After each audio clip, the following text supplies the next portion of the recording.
Can pipe போட்டாங்க. முன்ன can pipe போட்டு தான் அங்கே ஜனங்க வந்து வெயிலில் தண்ணி பிடிச்சாங்க.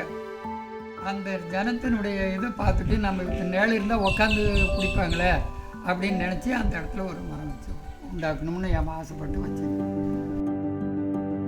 தெய்வ ஈடுபாடு கொஞ்சம் இருந்துமா, அதனால நாங்கள் அப்படி கோயில் அதுக்கு முன்னே வரக்குள்ள இதுதான் சும்மா தாராளமாக மண்ணாக இருந்தது. அப்புறம் 20 வருஷத்துக்கு பிற்பாடு தான் அப்புறம் இந்த சாமி கொண்டு வந்து வச்சோம். அது வைக்கங்காட்டியுமே மரம் வைக்கணுன்ற எண்ணமும் கொஞ்சம் மனசில் இருந்தது. பூஜைக்கு வேணும் மரம், வன்னி மரம், பிரம்ம வெல்வை, காசி வெல்வை, பவழமல்லி, செவ்வளரி, மஞ்சளரி, எலுமிச்சை மரம், கனிக்கண்ணு இதெல்லாம் வச்சு உண்டாக்கி எல்லாம் பலந்தர லெவல்லே இருக்குது. இது காசி வெல்வை.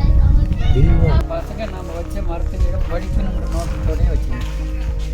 இன்னும் நிறைய மரம் வைக்கணும், இயற்கையை பாதுகாக்கணும், சுற்றுச்சூழலை பாதுகாக்கணும். இப்போ இருக்கிற காலத்தில் பறவைகளுக்கெல்லாம் தங்க இடம் இல்லாத, உணவு இல்லாத இருக்குது. இதெல்லாம் நீண்ட ஆயுள் கொண்ட மரம்.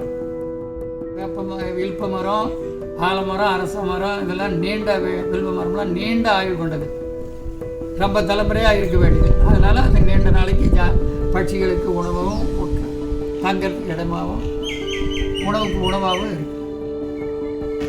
அறம் செய்ய விரும்பு, மரம் வைக்க விரும்பு.